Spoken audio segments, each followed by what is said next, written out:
हम दशकों से आध्यात्म पथ के रहे हैं, लेकिन जीवन को यदि सार्थकता की अनुभूति से रीता पा रहे हैं, आध्यात्मिक प्रकाश एवं समझ से वंचित देखते हैं तथा जीवन अशांति पूर्ण और संताप से अकुल है, तो मानकर चलें कि हमसे अध्यात्म पथ को समझने में, गुरु के बताए मार्ग को अपनाने में कहीं भूल हो रही है। वास्तव में अध्यात्म पथ ईश्वर या गुरु से याचना या भीख मांगने की प्रक्रिया नहीं है।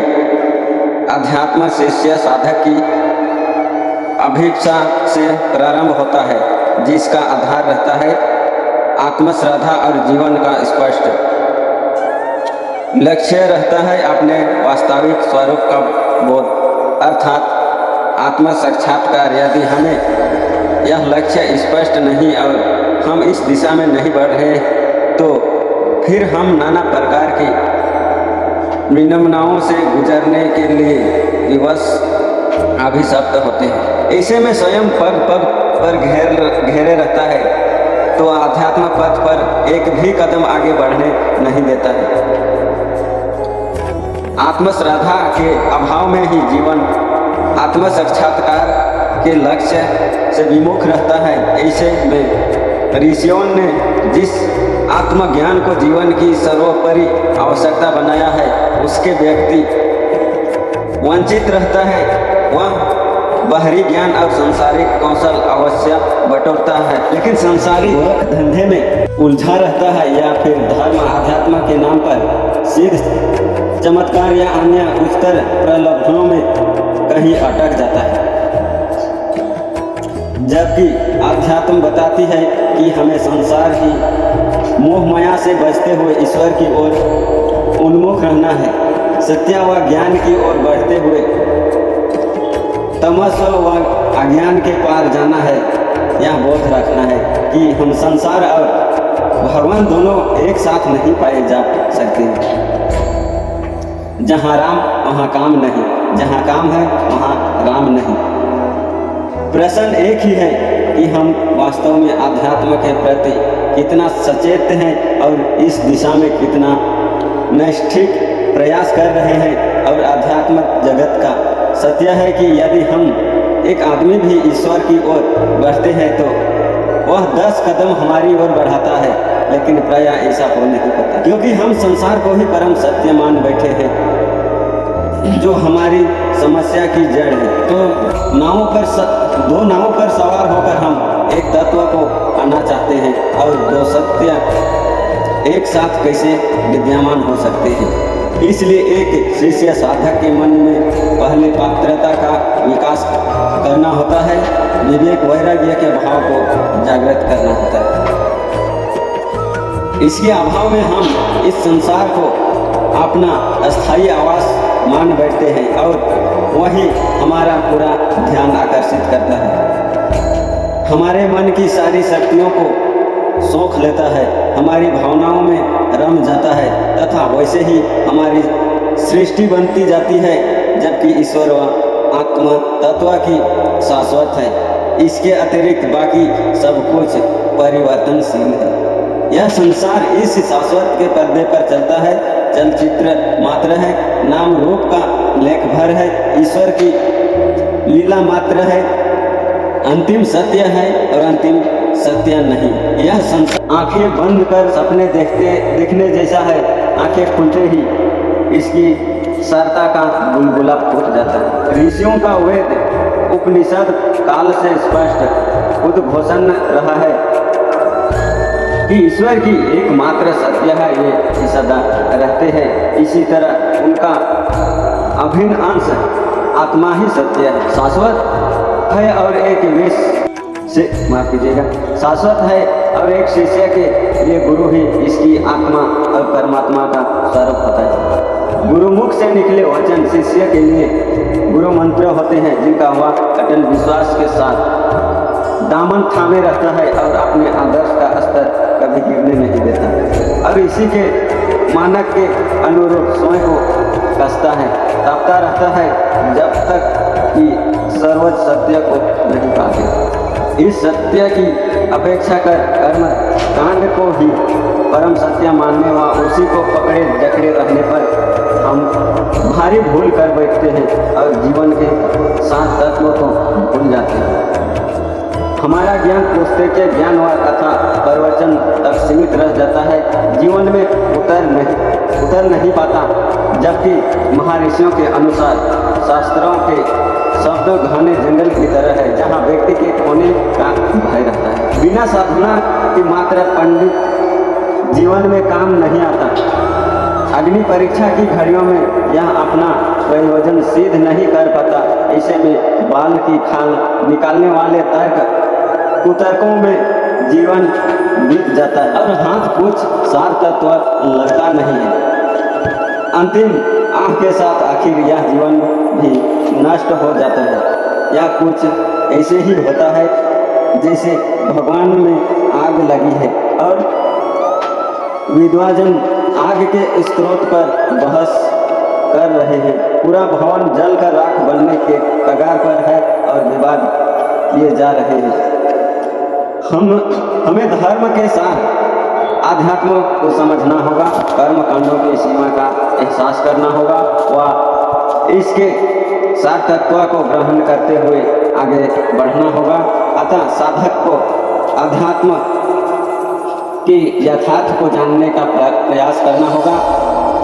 शास्त्रों का सार हृदयगम करते हुए इन्हें जीवन में धारण करना चाहिए। शास्त्रों का ज्ञान जीवन में उतर रहा है, इसका परिणाम यह दिखेगा कि जीवन सरल बन रहा है, सच्चाई भलाई के मार्ग में रस आ रहा है, विद्वता के दंभ अहंकार में मुक्ति मिल रही है और जीवन के संघर्ष पथ पर योद्धा आगे बढ़ने का साहस एवं जुझारूपन जागृत हो रहा है। इसके अभाव में व्यक्ति जीवन के यथार्थ से बचता फिरता है, जीवन के सत्य का सामना नहीं कर पाता है। कुछ तो इतने आलसी प्रमादी हो जाते हैं कि धर्म अध्यात्म के नाम पर सत्य के अतिरिक्त अन्य सब कुछ कर रहे होते हैं।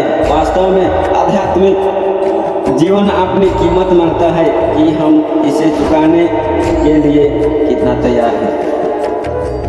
जब लक्ष्य स्थिर कर लिया, गुरु जी की शरण में आए तो फिर चाहे जो भी कीमत हो नैष्ठिक साधक बनकर इसे जीना होगा, पूरा काम करना होगा। अपनी क्षुद्रता, स्वार्थ, अहंकार प्रधान निम्न वृत्तियों को त्यागने के लिए तैयार रहना होगा। जगत के गोरख धंधे से बाहर निकलने का साहस करना होगा, जो जन्म जन्मांतरों के अज्ञान जन्य अभ्यास के रूप में हमें उलझा कर पंगु बना रहा है। कर्मकांडी बीट बनाओ में उलझने के बजाय हमें गुरु द्वारा बताए आध्यात्मिक पथ का अनुसरण करना होगा। आध्यात्म में जहाँ भावों की पावनता और उदारता को साधना होता है, जो वहीं इच्छा शक्ति में सुदृढ़ करते हुए मन को उच्चतर मार्ग पर ऊर्ध्वगामी भी बनाना होता है। सांसारिक उपलब्धियों व सुख भोगों के लिए हम दैत्य की भांति जिस एकाग्रता तथा इच्छा शक्ति का प्रयोग करते हैं, उन्हें आत्मोन्मुख करना होता है। यदि हमें अपनी दुर्दशा और भटकी दिशा का थोड़ा सा भी एहसास हो जाए तो फिर उसी क्षण हम धर्म और सत्य के मार्ग पर चढ़ चलते हैं। इसी के चरम पर ईश्वर की कृपा अवतारित होती है, जो साधना को कोई गति देती है एवं जिसके अवतरण के आधार पर अहंकार निर्मूल होता है, चित्त का परिष्कार होता है। और तो आइए हम धर्म आध्यात्म के नाम पर चिन्ह पूजा या कर्मकांड तक सीमित ना होकर गुरु की वास्तविक इच्छा को जाने, उनके बताए साधना पथ का प्राणपण से पालन करें, उनकी कृपा का आह्वान करें। फिर देखें कि उनकी कृपा के साथ आध्यात्मिक सत्य कैसे हमारे जीवन का अंग बनते हैं और उनके एक यंत्र के रूप में अपना अंकिचन सा ही सही किंतु सार्थक योगदान दे पाते हैं।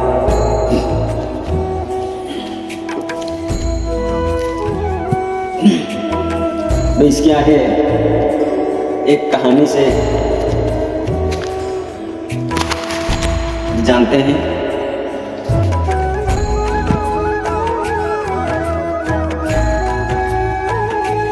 एक राजा के 3 पुत्र थे।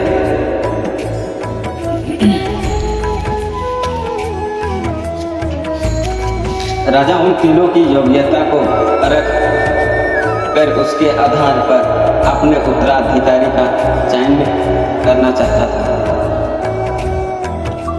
इसलिए एक दिन राजा ने उन्हें बुलाकर कहा, जाओ किसी धर्मात्मा को खोज कर लाओ। तीनों राजकुमार धर्मात्मा की खोज में निकल पड़े। कुछ दिनों बाद एक पुत्र एक सेठ को लेकर राजा के पास पहुंचा और बोला, पिताजी, इन सेठ जी ने नगर में अनेकों धर्मशालाएं व मंदिर बनवाए हैं। राजा ने सेठ से ऐसा करने का कारण पूछा तो सेठ बोला, मैंने सुना है कि ऐसा करने से पुण्य मिलता है। राजा ने उनका सत्कार किया और उन्हें धन देकर विदा किया। तब आई दूसरी बेटा की बारी। दूसरा बेटा राजकुमार एक ब्राह्मण को लेकर लौटा और उनका परिचय कराते हुए राजा से बोला,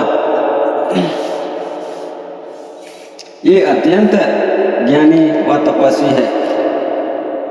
राजा ने उनसे धर्म की परिभाषा पूछी तो वे बोले, शास्त्रोक्त कर्म करने से स्वर्ग की प्राप्ति होती है, उसी पथ का पालन धर्म है। राजा ने इनको भी सम्मान पूर्वक दक्षिणा देकर विदा किया। तीसरा पुत्र का बारी। तीसरा पुत्र एक गरीब से गरीब व्यक्ति को लेकर वहां पहुंचा। राजा के पूछने पर वह बोला, पिताजी, यह आदमी एक घायल गाय की सेवा कई दिनों से कर रहा था। मुझे लगा कि इसी व्यक्ति के अंदर सही धर्मात्मा होने का भाव है। राजा ने उस आदमी से पूछा, तुम धर्म कर्म का कोई कार्य करते हो? वह आदमी बोला, महाराज, मैं एक गरीब किसान हूँ, अनपढ़ हूँ, धर्म कर्म कुछ नहीं जानता हूँ। हाँ, यदि कोई जरूरतमंद, रोगी, दुखी, अभावग्रस्त दिख पड़ता है तो यथाशक्ति उसकी मदद अवश्य करता हूँ। यह सुनकर राजा बोला, कुछ पाने की आशा किए बिना सच्चे हृदय से दूसरों की सेवा करना ही धर्म है। कुछ ही सच्चे धर्मात्मा को लेकर लौटे हो, वह पुत्र ही राजगादी का अधिकारी बना। तो प्रिय भक्तों, इस कहानी को अच्छे से समझना